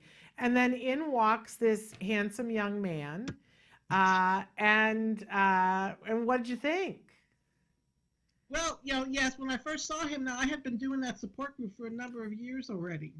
And when he walked in, yes, I thought he was very cute. And but beyond that, there was just something that I felt comfortable about him. I mean, there was other guys that were actually came to the support group regularly, and nothing like clicked with them. But it was different with Abraham. Something did click right away, and we immediately became friends. And we were friends for the whole following year before it got romantic. And then I hear that when you popped the question that it was very romantic. Tell us a little bit about the proposal. Yes, on Christmas. Yes, on our Christmas Eve, I took my darling wife to back outside in the pathway where the Christmas tree once stood, and I proposed a wedding engagement, and I kneeled before her, and I opened the wedding ring, and I said to her, and I said, "Darling, would you marry me?" And as of the day, we just cry each other and just kissing and hugging. Because from that moment on, we're like an infernal soulmate, the rarest kind of our relationship on the face of the earth. You're making me cry. What a beautiful, beautiful thing. And I have had the fortune to be at conferences that you guys have been at. You guys are the cutest thing in real life. A lot of times you'll wear matching outfits. Like today you've got the cowboy hats on, but sometimes you got matching Hawaiian shirts on, and it's, if I see one of you at the conference, I know I'm going to see the other one, and the other one's going to be wearing the same color scheme. You guys are just so cute together. It makes everybody smile. It makes my face hurt because I smile for so long. I'm sure that people compliment you guys all the time. It's fun to be around you because you're so clearly happy. Do people come to you guys and ask you for advice about how do we all get what you have? Actually, we were at a conference at a YAI conference in Manhattan a few years ago, and a couple of people in the audience said, and they were neurotypical, and they said, the two of you need to write a book about marriage and how to have a marriage like you guys have. We thought that was so cute. I'm just saying. I think you should write a book, and we're going to talk about your books in just a second, but I think you need your own show, your own TV show. They should be following you guys around. You need your own reality show. That would be awesome. And we're showing right now that you guys have been featured in People. You've been featured on Good Morning America, on Yahoo News. You guys are celebrities in your own right. And can we just say, Anita, how much we love your hat that you got married in? You look like a snow princess. Actually, you know what? I actually picked that out. My mom had died at the time when we were married. She was gone already for 3 years, and she loved anything like that looked like a Russian winter princess or something. Yeah, it's very Dr. Zhivago. Yes, that was her favorite movie, and that's actually why I picked that outfit for her memory and to honor her. That's how I came to pick that outfit. It's just beautiful, just beautiful. So all kinds of people want advice from you guys. I definitely can see that. I'm happily married, but we're not doing this giddy stuff anymore that you guys are doing, I gotta say. But it looks fun, I have to admit. So it's Valentine's Day. What advice do you have for people about how to celebrate Valentine's Day and how to be happy in yourself and in your relationship? I think that, we talk about this a lot because Abraham and I spend a lot of time talking. Our communication is like the biggest thing that keeps us growing stronger all the time, but acceptance of each other. And especially building our friendship, that when we have so many things in common, we know what we do for each other, and then there's love. Love comes into our life. And therefore it becomes soulmate and husband and wife. That we know how we keep our foundation strong. Dang, I tell you what, Abraham, if the CAD thing stops working out for you, you have a career working for Hallmark, because you could write what goes inside cards. Seriously. Don't you think so, Anita? My goodness, is he always like this? Yes, actually, because people ask me, "Oh, what are you doing for Valentine's Day?" You know, people at work, or the other day somebody asked us, and what is our answer? Every day is our Valentine's Day, honey. Every day is like Valentine's Day. It's wonderful. It's absolutely wonderful. So, Anita, we wanted to talk a little bit, though, about, because you've got a book that's out that's super important, and you've got a book that's coming out that is, I'm so excited about. I don't know what to do about it. So let's talk about your book that's already out first. Okay. Yes, I came, I'm, being on the autism spectrum, I'm autistic, and also I have 30 years as a medical professional. Well, it's really important that a lot of, quite the majority of healthcare providers don't really understand autism and know how to best care for this population. And autistic people know this and sense this, and they typically avoid going for healthcare or basic screenings for various reasons, one of which they recognize that the healthcare providers don't understand them. But then, of course, there's the sensory issues of crowded waiting rooms and noisy and various things like that.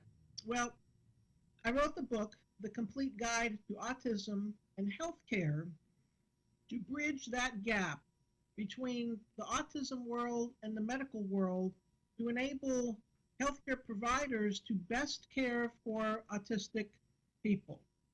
And it's not only a book just for medical people, it's also for parents and for people on the spectrum to read that book. They can start becoming advocates for themselves with their healthcare professionals with that book.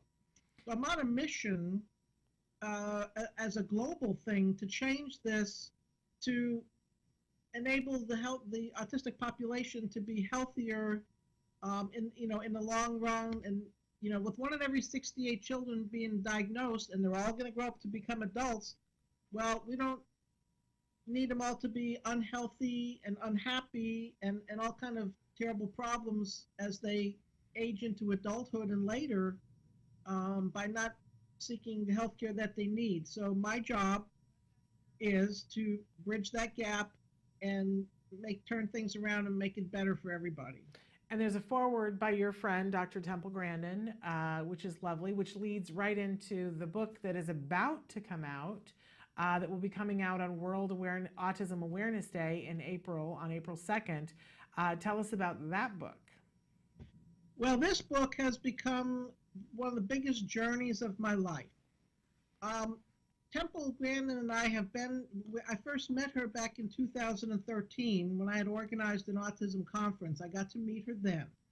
Then we became friends and would talk on the phone occasionally and to check in on each other just to say hi.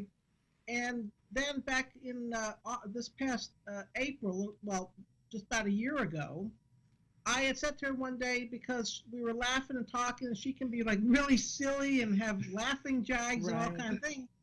And I said to myself, after our conversation, I said to myself, I wish the rest of the world could see Temple the way I see Temple. Because they all see her as the professional and the scientist and all of that, which is great. But they need to see Temple as Temple the person. So I asked her, I said, Temple, what would you think if I wrote a book about you? And then also with her liaison, Teresa Corey from Future Horizons, we came up with the idea of writing it's almost started out like as if it would be her memoir. Then it became like stories that she would just tell a friend. Right.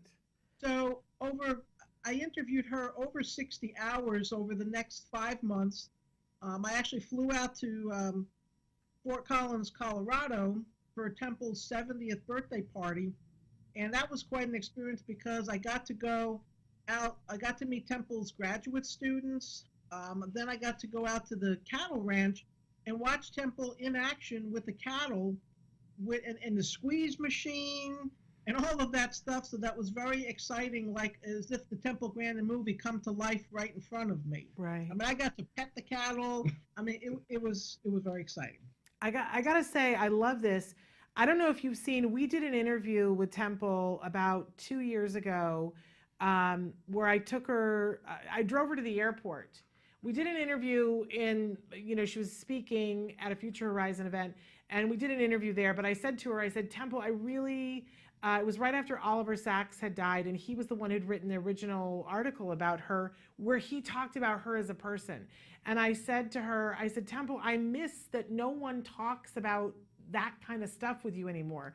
We talk about autism with you, but we don't talk about you, the person, and people want to know. So we did an interview with her in the car, with me driving her to the airport, and I said the one thing we cannot talk about is autism, so we talked about Star Trek, and we talked about things like, and it was such a gas. She is so much fun, and she has the silliest sense of humor, and she's so enjoyable to be around, and it's like a 4-minute interview. So I love the idea of this book, because I think it's what we all need more than anything else, is to know more of Temple the woman. Well, that's what you're all going to see. I love it, Anita. The interesting thing, every time I did these interviews, Abraham would be right here, because I always did it at the kitchen table by my computer. And so Abraham would be there, tidying up the kitchen or cooking. So he heard all of these interviews, but he never got to meet Temple in person until 3 weeks ago. Wow. I was in Baltimore speaking at a Future Horizons conference with Temple, and she had said to me, she goes, I want to meet your husband. Okay, so I brought her up to our hotel room, because Abraham was there with our cat. We travel with our handicapped cat everywhere. And so Abraham, tell what it was like to meet her finally. It was pretty unexpected event that I didn't expect the Temple granted will come up into our hotel room, and to finally meet me and our emotional support. And it was the most phenomenal experience I ever saw in my entire life. I never saw Temple, how she transformed herself from coming from living all by herself into finding a really true friend, just like we have our true friendship to begin with. And I saw my darling wife and Temple having a wonderful time for each other. And that gives me a glimmer of hope for the rest of autistic people to see that they are capable of having not just having a friendship, but love and relationship. They are belonging. Does he just make you cry all the time, Anita? We have this every day. Every day when I come home from work, because I'm in the OR going and going, first thing he does is he makes me an espresso, and then while I'm sipping that, he gives me a foot massage. I'm wondering, did either one of you ever have a relationship before where you were in love, or you had a boyfriend or a girlfriend, or is this really the first relationship for both of you? This is it. So what's really inspiring to me about that is that so many people are going to be watching this who haven't found love, and they might be on the spectrum or they might not be on the spectrum, but they haven't found love yet. And if somebody had told you that you weren't going to meet the love of your life until after you turned 50, that would seem like a really long thing to wait for. But to have found this kind of love, it's worth it, isn't it? To wait that long? Yeah, it is, and I never think of my age. Yes, I mean, people know there's an age difference between us, but we never think about it. And I feel like I act kind of young and silly for my age anyway.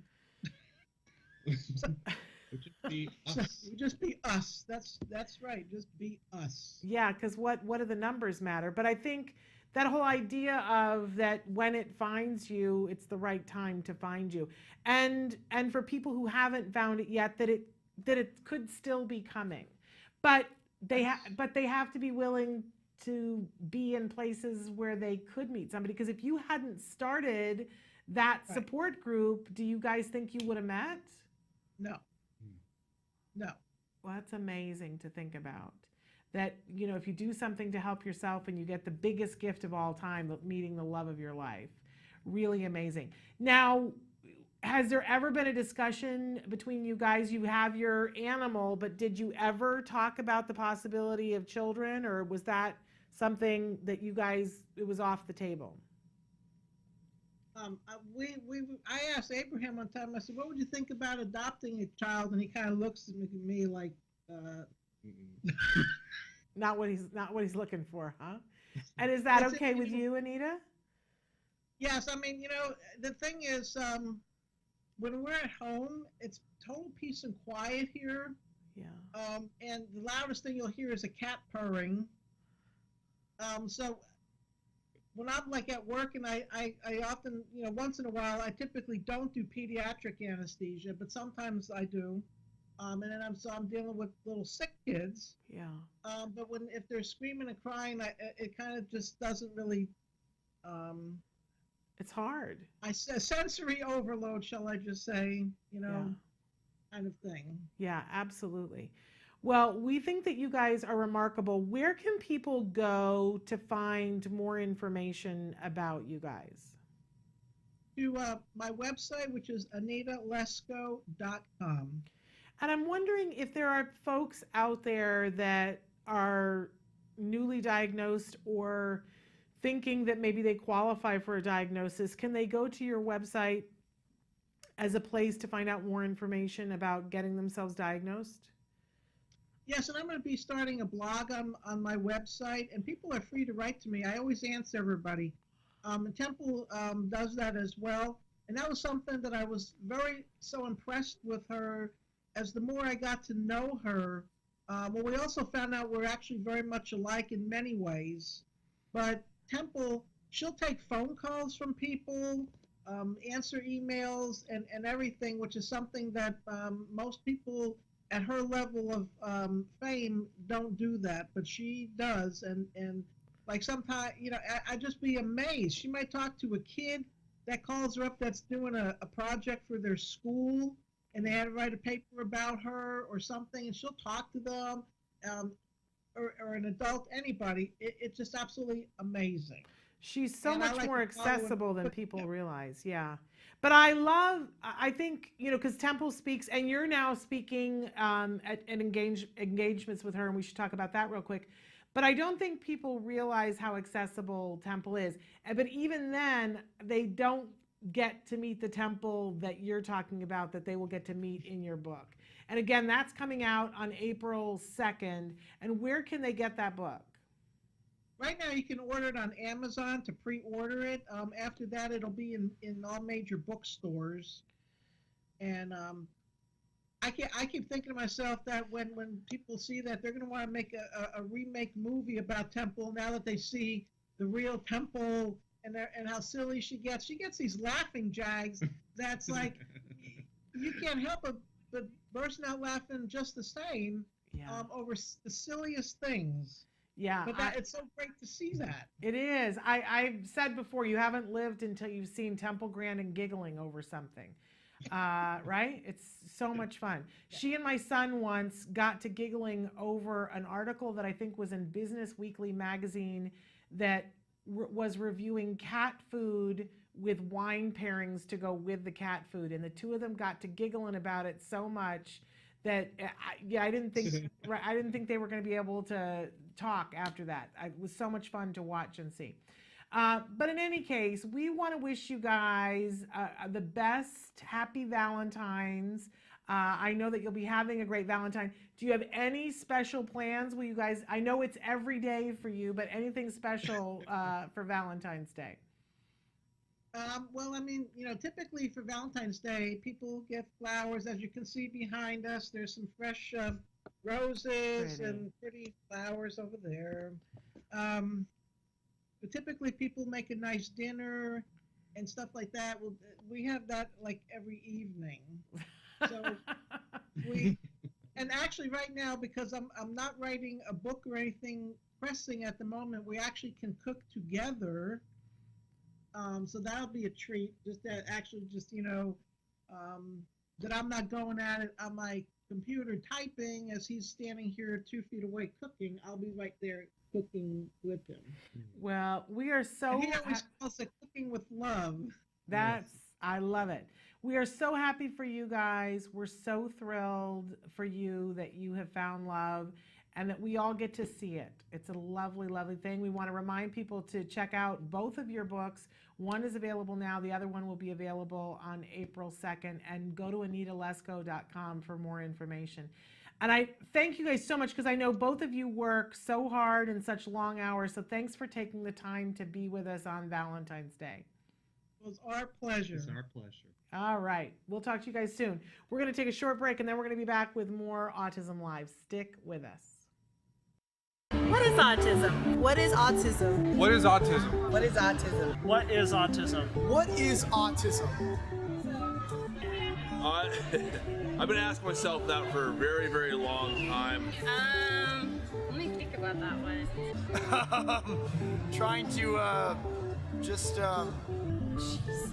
Let me think. Oh man, that's a rough one. Yes. Autism.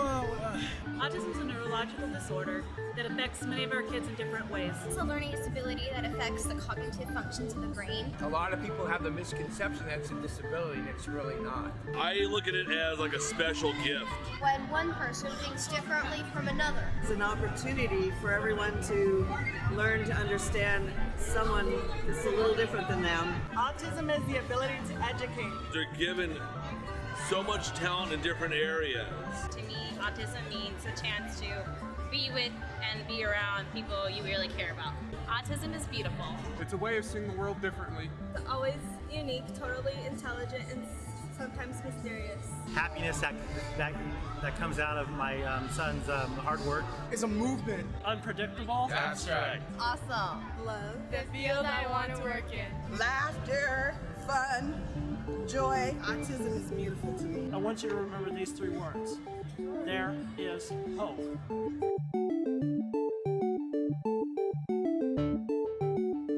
Welcome back. Okay, cue the rant music and somebody hold my earrings because there is a British psychiatrist, well known. His name is Dr. Mike Shooter, and he's written a book. I'm not going to say the name of the book because I don't want to give this person any more press. I know he's looking for press because he's been doing the morning talk show circuit this whole last week. And he recently appeared on the popular British show This Morning, a wonderful show where he shared his opinions about autism and ADHD and shared that, in his opinion, it is being overdiagnosed. And the reason why, according to Dr. Mike Shooter, is because autism parents, we poor, misguided people, are deciding that we want our kids to be diagnosed. This is what his expert opinion is. And that we are proudly wearing the badge of the fact that our children are on the autism spectrum. Okay, now at first thought, I thought, okay, this dude is old. And maybe he got a little confused. Maybe the elevator is not getting all the way to the top. Maybe they asked him a question and he didn't quite get it and he misspoke and he feels really bad about it. No, I'm sorry to report that on further inspection, this is crap, and I mean that literally, that Mr. Shooter is peddling far and wide. In fact, he goes much further than blaming the autism parents.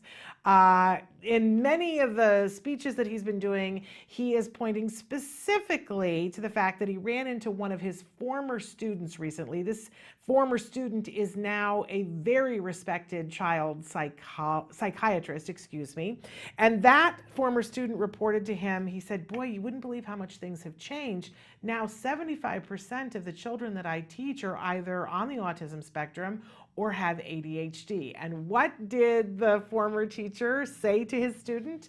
And I'm going to use his words here. And I quote, he says, surely not. And then he says, I went on to tell him, what's really going on is that you have chosen to diagnose them as that. Okay. Where do we start here? So I'm confused here because this person who is supposedly an expert in the field of autism and a psychiatrist who is teaching psychiatrists seems to think that psychiatrists just choose. to diagnose autism, that there isn't a specific criteria that they're following about. Did he forget that there's a criteria? I mean, he had to have taught that at some point, right? Isn't that something that he would have taught his student? But he's saying you just are choosing. Now, on the show that he was on this morning, he said that, because he was asked specifically about this, one of the hosts said, now you're blaming it on the parents and saying that they have decided, because they want to avoid other things, we'll get into that in a minute, that they have chosen that the fact that their child is on the spectrum, but parents don't diagnose. So how is it that there's this increase? Because it's the doctors. And he says, oh, well, you know, I've seen this in my practice. Parents come in and they say, my child is misbehaving, so I think that they have autism. And see, I say to them, hold up a second, let me, you know, I'm the doctor, let me diagnose. Apparently he wants a pat on the back for that. And I want to say to him, that's called good medical practice, that right there. Because let's take it to something outside. I'm sure that all kinds of people go to the emergency room and they go, I'm having chest pain. I think I'm having a heart attack. And the doctor then says, well, let's take a look at you and see what's going on. Because some of the people who come into the emergency room who say I'm having chest pain aren't having a heart attack. But guess what? That doesn't mean that heart attacks aren't happening, and it doesn't mean that there isn't an increase in heart attacks. Because you know what happens? Those people are treated by physicians and they're sent home and told that it's not a heart attack. So Dr. Shooter, are you saying that you are the only person who's following the criteria? The parents, of course parents are coming in and saying, I don't know if my child has an autism spectrum diagnosis. And you know what, there's gonna be more of those. But a good doctor says, let me look at that. The ones that don't are sent home, that don't meet the criteria, by the way, that aren't chosen. Take a breath, right? You know, so they look at the criteria, they send those people home and they go, no, your child doesn't have autism, right? But that doesn't change the incidence unless you're saying that you're the only one. That sounds like a lot of hubris to me, if you're the only doctor who's following the criteria. Okay, but then let's back it up for a minute and talk about this supposition that parents want their child to be diagnosed with autism. Let me just say, I'm an autism parent, Dr. Shooter, and I talk to autism parents every day and have for the last 12 years. And I have yet to meet the autism parent who has said that they have ever thought, gosh, I hope my child gets diagnosed with autism, because you know what? I want to spend the rest of my years on this planet fighting for services and fighting against prejudices against my child and against my parenting. That sounds like a good time.